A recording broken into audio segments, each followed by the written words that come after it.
ચાલો હવે આપણે આગળ ધપાવીએ.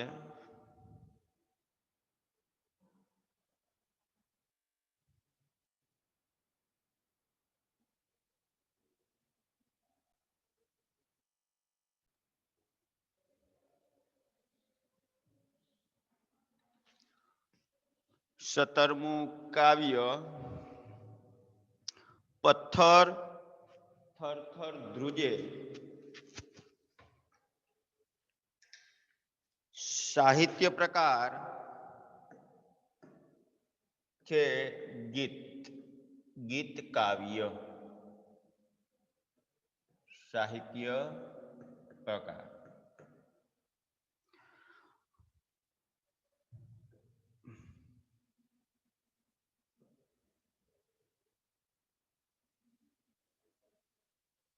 બરાબર.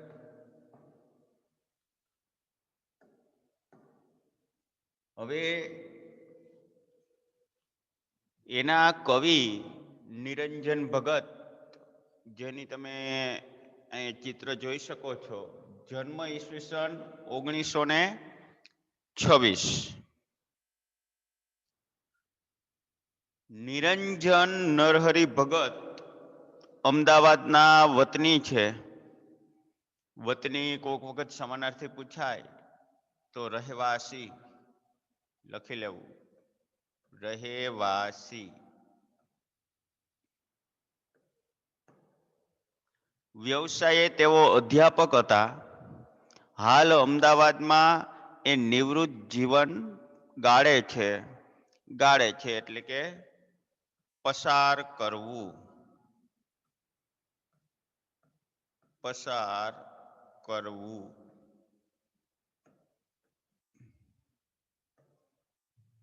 ગુજરાતી અને અંગ્રેજી ભાષા સાહિત્યના વિદ્વાન સર્જક, સ્વાતંત્ર્ય કાળના મોટા કવિ છે. છંદોલય, કિન્નરી, અલ્પવિરામ, 33 કાવ્યો વગેરે સંગ્રહો દ્વારા પ્રગટ થયેલા તેમના બધા કાવ્યો છંદોલય બૃહદ ગ્રંથમાં સંગ્રહાયા છે. હવે આ છંદોલય બૃહદ છે ને, એને કાઉન્સથી પહેલા ટીક કરો. આમ છંદોલય બૃહદ ને પછી અહીંયા જગ્યા છે, જો અહીંયા ન્યા એક પ્રશ્ન લખો. હેતુલક્ષી પ્રશ્નમાં પૂછાય, નિરંજન નરહરિ ભગત અથવા નિરંજન ભગત ના બધા કાવ્યો, નિરંજન ભગતના બધા કાવ્યો કેમાં સંગ્રહાયા છે? તો અહીંયા લખાય છંદોલય બૃહદ માં. પછી તમે ખાલી છંદોલય લખો ને તો પણ ચાલે, પણ બૃહદ યાદ હોય તો લખી નાખવાનું. બરાબર.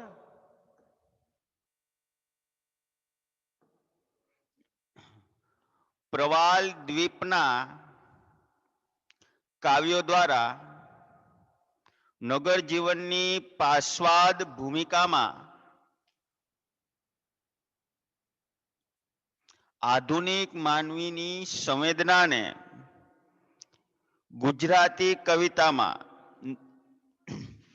પાસ્વાદ ભૂમિકા એટલે કે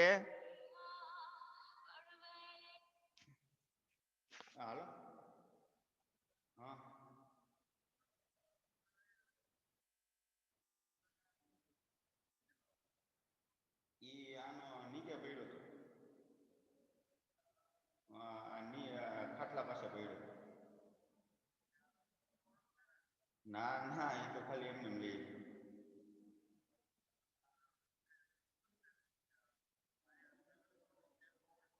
એ નીચે પડ્યો તો અત્યારે હોય તો લઈ લ્યો, નકર એમ કે હાંજે આવીને મેળ કરી દે. નીચે પડ્યો છે ખાટલા પાસે.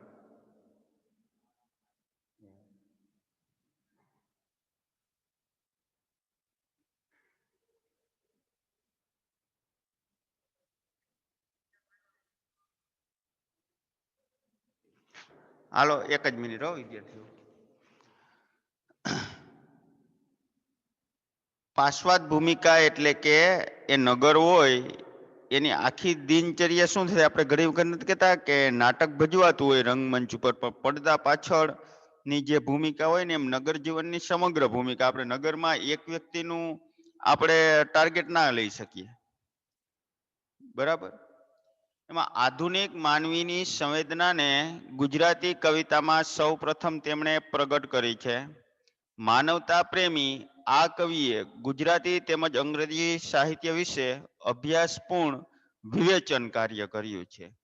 આ વિવેચન કાર્ય છે એ અગાઉ પણ આપણે આવી ગયું કે વિવેચન એને કહેવાય કે કોઈ પણનું, જો હું અને તમે માની લ્યો થોડા સમય માટે કે હું અને તમે આપણે બધા સાહિત્યકારો છીએ. કોક કવિતાનું સર્જન કરે એટલે કવિ છે, કોક પાઠનું કરે એટલે લેખક છે. આપણે બધા સાહિત્યકારો છીએ.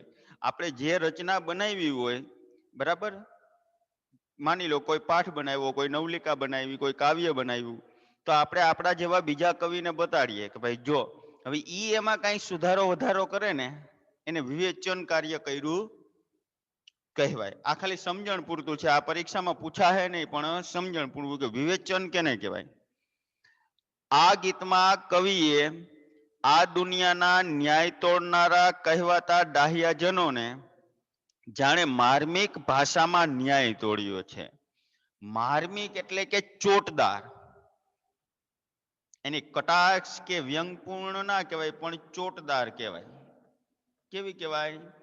ચોટદાર.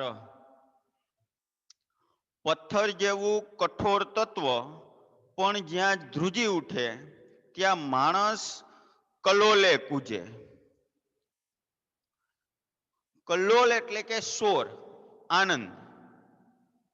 કલ્લોલ એટલે કે શોર, આનંદ. કિલ્લોલ કહીએ આપણે.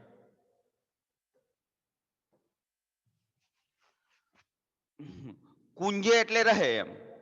અનેક નાના મોટા પાપ કરનારા માણસો અન્ય પાપીને માટે તેને પથ્થર મારીને મારી નાખો એવો ન્યાય તોડે. તોડે એટલે કે કરે છે. કે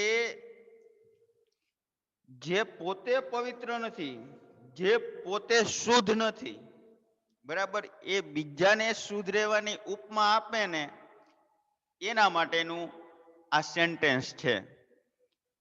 બરાબર. આપણે નાના મોટા પાપ કર્યા હોય અને બીજા એવા કર્યા હોય ને આપણે એને ન્યાય આપીએ તો આપણે સારું લાગે નહીં. અને તે પણ નિરાંતે ઠંડે કલેજે. કલેજું એટલે હૃદય. કલેજું એટલે શું થાય? હૃદય થાય. કે એમને એમ કહી દઈએ કે ના એ કરી નાખો, કાંઈ પણ જાતના વિચાર કર્યા વગર. પણ દુનિયામાં યાદ રાખજો, બીજાનું કરવું હોય ને એટલે આપણે ઠંડે કલેજે થાય, પણ આપણા જ ઘરના કોઈ સભ્યનું હોય ને તો એમાં 500 વાર વિચાર માગી લઈએ. એ તે કેવું, પણ એક ઓલિયો જેને હસીને જ બોલવાની ટેવ. એક ઓલિયો, ઓલિયો એટલે કે સંત. અહીંયા લખો, ઓલિયો એટલે કે સંત.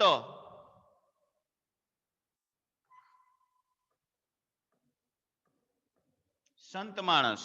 પછી બીજું કેવું હોય તો ફકીર. બીજું કેવું હોય તો ફકીર. જેને હસીને જ બોલવાની ટેવ. કવિએ આડકતરી રીતે અહીં સંતની વ્યાખ્યા આપી છે કે સંત તે કે જે હસીને બોલતો હોય, અર્થાત જે નિત્ય, નિત્ય એટલે કે હંમેશા,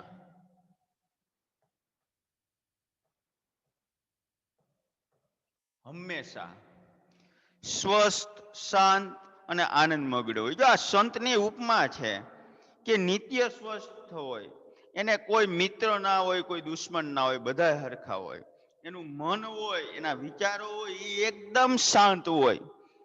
અને આખી એની જે ભ્રકુટી છે એને વિચારવાની, બોલવાની, બીજા સાથે વાત કરવાની, ભક્તો સાથે પરામર્શ કરવાની, એ આનંદ મગ્ન હોય ને એને જ સાચો સંત કહેવાય. તેણે લોકોની ન્યાય પદ્ધતિનો ભોગ બનનારી દુર્ભાગી અબળાને,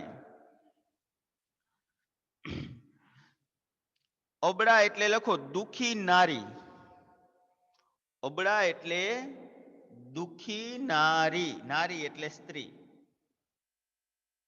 દુખી નારી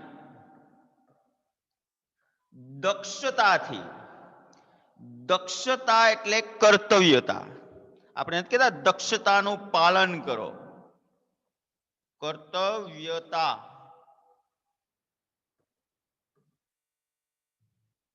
ઉગારી લીધી, ઉગારી લીધી એટલે કે બચાવી લીધી, ઉગારી લીધી એટલે કે બચાવી લીધી. અને કવિએ તે ઓલિયાનું, ઓલિયાનું એટલે કે સંત ફકીરનું ઈસુ ખ્રિસ્તનું વચન પોતાની કવિતામાં ગોઠવ્યું. ઈસુ ખ્રિસ્તનું એક વચન હતું, એનો એક મુદ્રાલેખ હતો કે જેણે પાપ ન કર્યું હોય ને, એકેય જેણે જિંદગીમાં કોઈ દિવસ એક પણ પાપ ના કર્યું હોય ને, એને જ આ દુનિયામાં બીજા માણસોને ન્યાય તોડવાનો શું છે? અધિકાર છે. ને આ જે ગીત છે એમાં એમ છે કે જેણે પાપ ન કર્યું હોય ને એ જ આ અબળા ઉપર પેલો પથ્થર ફેંકે, એ જ આ અબળા ઉપર પેલો પથ્થર ફેંકે. આ પંક્તિ આંતરખોજની પ્રેરણા આપે. આ પંક્તિ અંતરખોજ, અંતર એટલે કે હૃદય, અંતર એટલે કે હૃદય. જો કવિએ અહીંયા એક માર્મિક કટાક્ષ આખરી શબ્દ આવ્યો ને કે માર્મિક, તો માર્મિક નો અર્થ જ એ થાય કે તમે જેને ન્યાય કરો છો, જેના વિશે ન્યાય સંભળાવો છો, બરાબર, એનો ન્યાય તમે ઉપરથી ના આપો, અહીં ઠંડા કલેજે ના આપો, એને અંદરથી લ્યો. કેમ? જો હું તમને એક સિમ્પલ દાખલો સમજાવું કે આપણે કોઈ વિશે કોઈ પણને કાંઈ પણ સલાહ દેવી હોય કે કાંઈ પણ ન્યાય તોડવો હોય બીજા માણસ પ્રત્યે, તો કેમ આપણે ફટ દઈને કહી શકીએ, અનેક જાતના ઓપ્શન આપી શકીએ. હવે એવો જ ન્યાય, એવું જ કંઈક કોકને કેવું હોય ને આપણા પરિવારનો, આપણા ઘરનો સભ્ય હોય તો કેમ આમાં 7 વાર વિચારીને આપીએ, ઊંડામાં ઊંડું વિચારીએ, બરાબર? તો એ હૃદયથી વિચાર્યું કહેવાય, બરાબર? ઈ અંતર, અંતર એટલે હૃદય, હૃદયથી આમ ગાડી ગાડીને વિચાર્યું હોય, બધી પરિસ્થિતિઓનું આમ અવલોકન કર્યું હોય, અને પછી એને શું આપ્યો હોય? ન્યાય આપ્યો હોય. તો વિદ્યાર્થીઓ, આજે આપણે અહીં સુધી રાખીએ, પણ એક સૂચના કે હું કહું ને ત્યારે એ પૂરવાનું, અને આપણે આ વર્ષે થોડોક અભ્યાસક્રમમાં નહીં પણ થોડાક આપણા પ્રશ્નમાં છે ને એ ફેરફાર કરેલો છે, બરાબર? એના વિશેની વિગતે ચર્ચા છે ને એ આપણે નેક્સ્ટ નો પીરિયડ હશે ને ત્યારે કરી દઈશ, કે ત્યારે સંપૂર્ણ ફાઇલ આવી જશે. હજી ફાઇલ આવે છે પણ ત્યારે આવી જશે. હવે બધા વિદ્યાર્થીઓ પહેલા હાજરી પૂરી શકે.